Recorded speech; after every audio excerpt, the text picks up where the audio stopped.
Assalamualaikum warahmatullahi wabarakatuh. Perkenalkan, nama saya Theodora Putri Vita Auli. Di sini saya akan memaparkan tentang faktor pendidikan kepramukaan.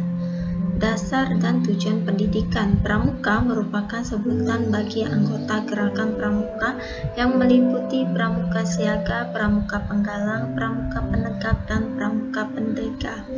Kelompok anggota yang lain yaitu pembina pramuka, andalan, pelatih, pamusaka, dan staf kuartir dan majelis pembimbing.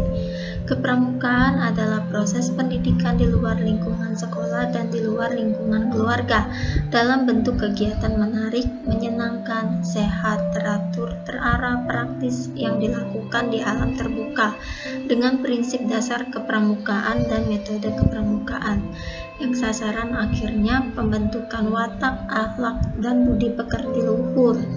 Kepramukaan adalah sistem pendidikan kepanduan yang sesuai dengan keadaan, kepentingan, dan perkembangan masyarakat bangsa Indonesia. Pada dasarnya, kegiatan kepramukaan memiliki tujuan untuk melatih generasi muda agar memaksimalkan setiap potensi yang ada di dalam dirinya, baik itu intelektual, spiritual, sosial, dan fisik.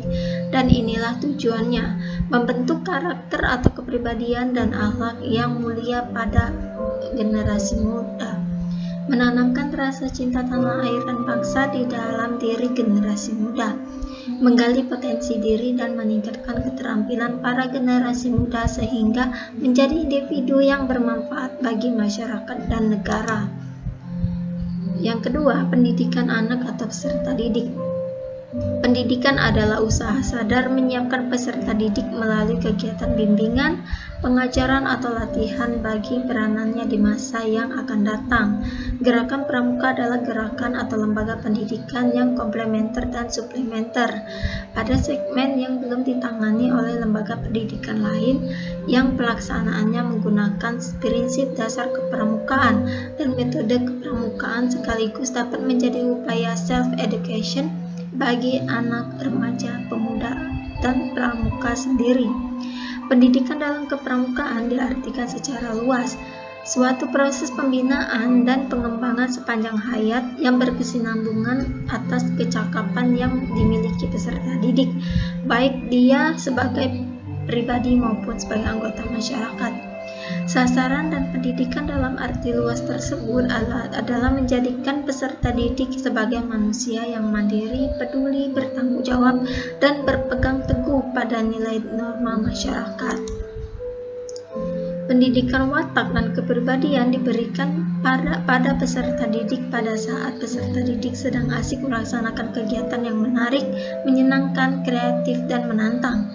Pembina pramuka yang memikul tugas dalam pembinaan watak atau karakter peserta didik harus bisa menciptakan kegiatan yang lebih menarik, lebih menyenangkan, kreatif, dan menantang.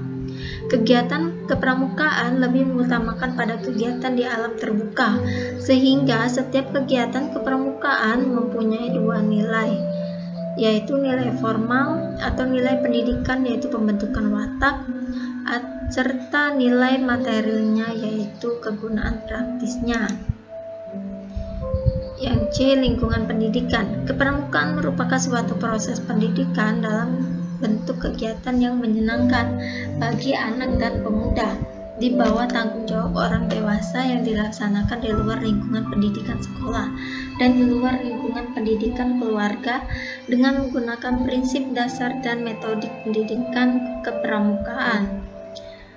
Langkah efektif untuk membangun kesadaran dan merubah sikap mental itu adalah melalui pendidikan dan pembinaan secara sistematis, terpadu, dan terus-menerus.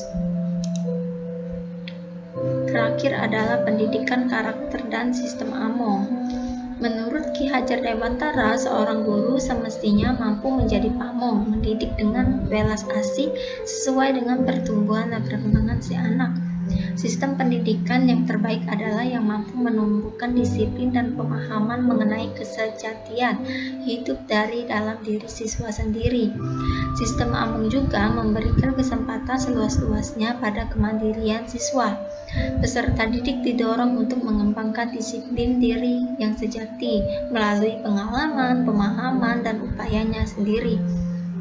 Yang terpenting itu adalah menjaga agar kesempatan ini tidak membahayakan si anak atau mengancam keselamatan orang lain. Dalam sistem Amung, guru memiliki 3 fungsi utama. Yang pertama, menjadi teladan atau contoh yang baik bagi para murid. Kedua, menjadi pendorong atau pemberi semangat. Dan yang terakhir adalah mengamati kemajuan para murid.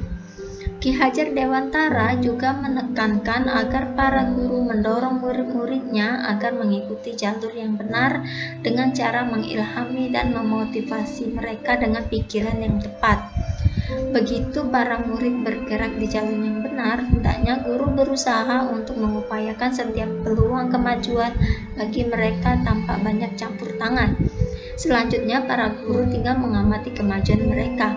Dengan demikian, pendidikan akan menghasilkan manusia yang merdeka, yang berkembang secara utuh dan selaras dalam segala aspek kemanusiaannya, serta mampu menghargai dan menghormati manusia lain. Nah, itulah pemaparan dari saya tentang faktor pendidikan kepramukaan. Assalamualaikum warahmatullahi wabarakatuh.